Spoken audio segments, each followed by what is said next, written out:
Caro aluno e aluna, vamos agora para a nossa quarta e última competência da disciplina de Introdução à Administração para o curso Técnico em Biblioteca.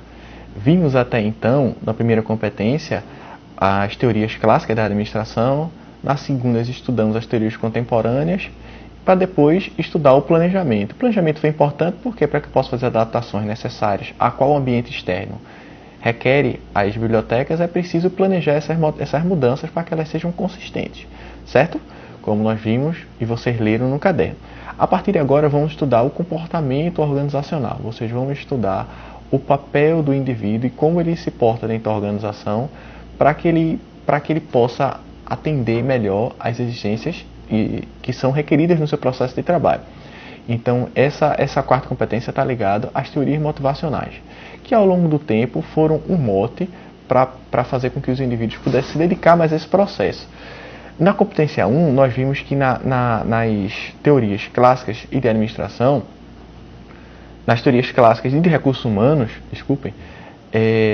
observamos que o fator econômico que era o grande motivador, era o que era usado como um grande elemento motivador para que os indivíduos pudessem se dedicar ao seu processo de trabalho. Então, quem mais produzisse ganhava o bônus por produção e tinha essa ideia de que os indivíduos, a partir desse elemento, pudessem produzir cada vez mais. Na teoria recursos humanos, o foco foi muito forte nas perspectivas psicossociais. Então, as perspectivas psicossociais e a necessidade que o indivíduo tinha de interagir socialmente com os outros colegas dentro do ambiente de trabalho fazia com que ele precisasse ter essa interação social para que pudesse se motivar no ambiente de trabalho. Então o foco saiu do fator financeiro e entrou no fator de interação social. A escola estruturalista observou que era importante alinhar esses dois conceitos, porque tanto a perspectiva financeira dava um alento e uma motivação para o indivíduo desenvolver seus trabalhos, como a interação social também era um fator importante. E a partir disso, as escolas posteriores utilizaram esse conceito de incentivos mistos, ao qual ele faria com que os dois fatores, tanto econômico quanto financeiro, o econômico-financeiro quanto psicossocial e interação social pudessem ser utilizados. Algumas teorias foram estudadas sobre motivação para tentar identificar alguns aspectos que fossem mais importantes, ou seja, alguns outros aspectos que pudessem ampliar esse conceito dos incentivos mistos. Ao longo desse tempo tivemos a teoria de Maslow, que foi a primeira, mas apesar de que eu diga a vocês, a teoria de Maslow ela não tem um foco dentro da organização, ela tem um foco de estudar as necessidades e a motivação humana. Certo? Estudar as necessidades humanas e a sua motivação para atingir essas necessidades. O foco não é dentro da organização. Mas ela foi muito importante porque Maslow dizia que os indivíduos, como indivíduo, nós temos uma hierarquia de necessidades. E para que eu possa atingir uma necessidade mais elevada, ou seja, uma necessidade de estima, de autoestima, de poder ser reconhecido, antes disso eu tenho necessidades mais básicas que vão motivar a minha ação para aquilo que eu pretendo desenvolver. Então, é preciso que o indivíduo ele supra as suas necessidades mais básicas para que ele possa almejar o suprimento das necessidades mais elevadas. O indivíduo ele não vai ter motivos para agir para necessidades mais elevadas se ele não tiver suas necessidades mais básicas supridas.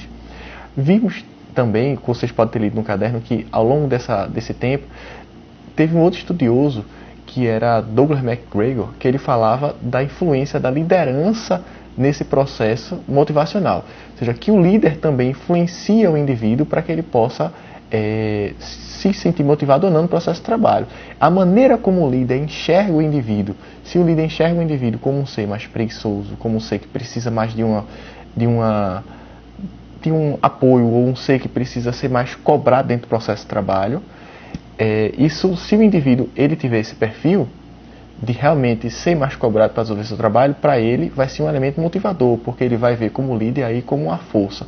Mas se o indivíduo ele tiver um desenvolvimento diferente e ele for mais autônomo no seu processo, o trabalho de repente for mais criativo, e ele precisar que de fato exercer essa autonomia, ele precisa de um líder que entenda isso, deixa o indivíduo mais livre, discuta mais com o indivíduo, deixa com que ele possa falar mais e expor mais suas opiniões, suas ideias para que o trabalho possa ser melhor desenvolvido. Então, é importante de que o líder ele entenda melhor qual o seu papel ao longo desse processo para que ele possa liderar melhor os seus funcionários. Existe também outra teoria que é a de Hasberg, que ele falava dos 2 fatores. É uma teoria bastante interessante porque ele disse que nem todo fator é motivacional. Até então ninguém tinha pensado nisso. Pensava de que todo fator que pudesse favorecer o trabalho seria um fator de motivação. Mas não. Ele disse que tem fator que ele é um fator de satisfação. Ou seja, ele apenas impede que o indivíduo fique insatisfeito no trabalho. Como uma estrutura física, um ar-condicionado. Um ar-condicionado, na visão de Heisberg, ou o clima dentro de uma sala de trabalho, se você trabalhar numa sala que ela tenha uma temperatura muito alta, isso seja um incômodo, vai fazer com que você fique insatisfeito, de fato. Mas o fato de você estar trabalhando numa sala que tem uma temperatura agradável não vai deixar você motivado. Você não vai trabalhar pensando na sala. Agora, se a sala não tiver um ambiente adequado, isso lhe deixa insatisfeito sim. Foi interessante porque as organizações elas podem efetivamente criar programas motivacionais para aquilo que de fato motiva o funcionário. Uma estrutura física não é um fator motivador na visão de Heisberg. Até um salário, que é bastante discutido hoje em dia, ele também diz que não é um fator motivador. Ele diz que um bom salário lhe deixa satisfeito, certo? Um mau salário vai lhe deixar insatisfeito. Mas, dependendo do ambiente organizacional que você tem, pode ser que você troque uma empresa que lhe pague mais por outra que lhe pague menos, só para você poder ter mais tranquilidade, para você ter mais liberdade e para você, de repente, exercer melhor a sua atividade. Então, isso pode acontecer. Nem sempre o dinheiro vai ser um fator que vai fazer com que você se sinta bem motivado no trabalho. O ambiente organizacional, a interação com os colegas e essa liberdade que você tem para desenvolver seus trabalhos de maneira autônoma, isso sim são fatores motivadores e vão fazer com que você opte ou fique mais motivado em trabalhar nessa empresa ou não. Não esqueçam disso, isso é bastante interessante. Agora, claro que os fatores Heisberg, estudos posteriores a Heisberg dizem, inclusive, que esses fatores, tanto de satisfação quanto motivacionais, eles variam por empresa, por cultura, por país e por tipo de trabalho que está sendo desenvolvido. É importante botar isso em mente. Chris Agiles, que foi um psicólogo organizacional, ele abrangeu também esse conceito. Ele dizia que além desses fatores motivadores, que a qual expusemos, era importante também que o indivíduo ele pudesse ter autonomia no seu processo. Ele intensificou essa questão da autonomia que foi falado como fator de motivação por Heisberg. Os indivíduos eles precisam ser observados dentro da organização como seres adultos e como seres maduros que de fato são. Então, se a organização ela tem uma supervisão muito cerrada e ela dificulta que o indivíduo ele possa desenvolver o trabalho da maneira, somente quando ele quem desenvolve o trabalho, da maneira que seja mais adequada, vai fazer com que os indivíduos eles se sintam desmotivados no trabalho. Então, os indivíduos precisam opinar, fazer parte e discutir sobre as mudanças que acontecem dentro do processo de trabalho dele.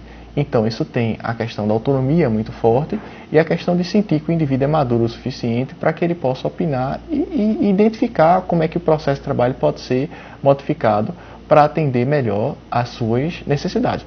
Porque se eu executo aquela função, se eu executo aquele trabalho, então eu certamente sou uma das pessoas que sou mais gabaritadas para poder falar sobre isso.